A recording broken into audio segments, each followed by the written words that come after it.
This is Ryan Abraham and Dan Weber, USCFootball.com instant analysis from spring practice number 14, Dan. Only one left, of course, the USC spring game Saturday at the Coliseum. We got to see Adoree Jackson on Tuesday play offense, and the offense did well. We saw him play defense on Thursday, and the defense did well. I don't know if he's the key to the whole thing, but it seems like whatever side he's on, that's the side that's winning.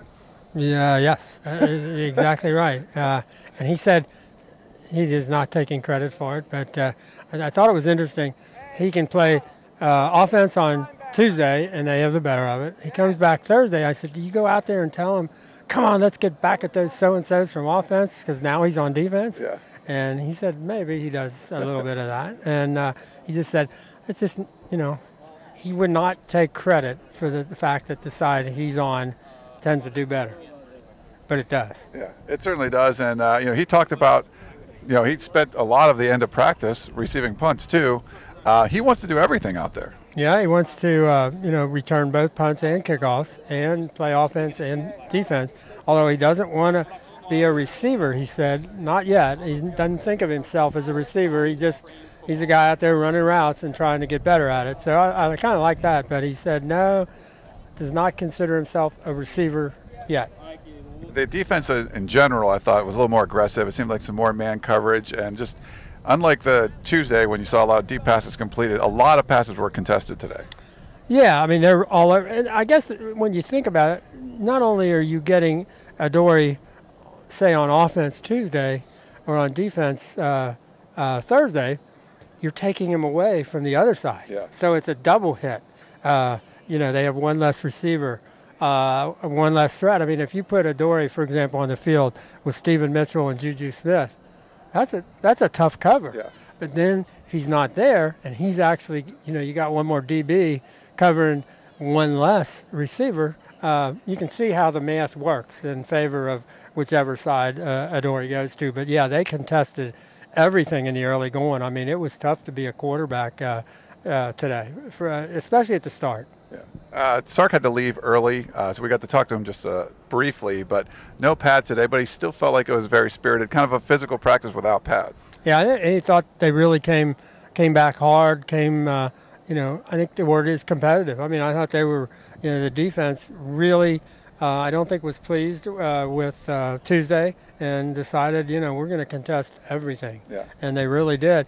Some of the early going, all the offense he had going for him was Stephen Mitchell with a catch in space, maybe being covered by a linebacker and planning and then going the other direction. Yeah. And he's really, as Sark said, he's electric when he does that. And he said they've changed their philosophy a little bit. And when they were, having, some difficulty getting people open, they start, getting the ball to him quickly, covered by a linebacker, let's say. And then it's not a short pass, though, because he can plant and go. And he did that, a number of times today. And he's something when he does that. Well, as long as that linebacker is not Sua Cravens, who had a couple picks today, including a pick six. Yeah, I'm not counting him as a linebacker. I don't know what you count him for. I think there was a slip screen. We didn't even see who the screen guy was supposed to catch it when they were coming out of the goal line, about the 10-yard line. And Sua was the only one there. And I know Cody was kind of pointing at it. It may have been a little interference.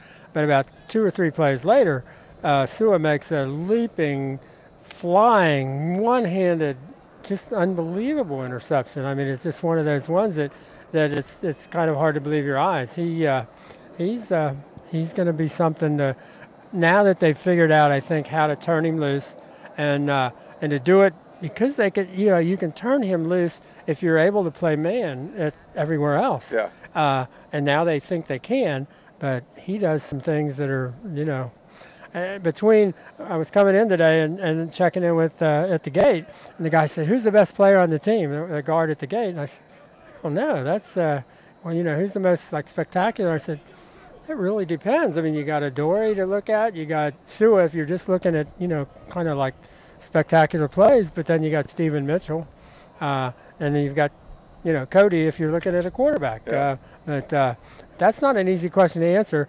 Now, the key is making sure your playmakers all get in the right situation so they can all make those plays. It's true. And one last thing, got to talk to the kicker's got a lot of love today for whatever reason. Got some extra reps, I guess, out kicking field goals and talk to you guys. What do they have to say? Well, they were trying out, they had these lime green or whatever they call electric green state-of-the-art soccer shoes with a little extra, like probably $220 a pair. Okay. And they're trying to figure out because like for example, like a guy like Chris Alvarado, whose regular shoe size is 9.5 or a 10, will wear an 8 to kick with. So they were kind of figuring out what size they wear and getting used to the different feel of these new soccer shoes. But they're spectacular looking shoes. But they had a little more trouble when they got them out to the 50-yard line. I know Alex Wood said, I don't want to make excuses, but we were adjusting because there were some scald footballs that came off, and so. But I think the end of the spring, and if you haven't talked to the kickers, today was your day. All right. Well, that's going to wrap it up here. Spring practice day 14. Check out uscfootball.com for a lot more. Of course, the Coliseum on Saturday, 3 p.m. Is the start for the kickoff. They used to call it the Trojan Huddle, Dan. Now it's whatever. We're also hosting a tailgate, uscfootball.com tailgate in Lot 6. So for Dan Weber, this is Ryan Abraham. Again, check out uscfootball.com for more.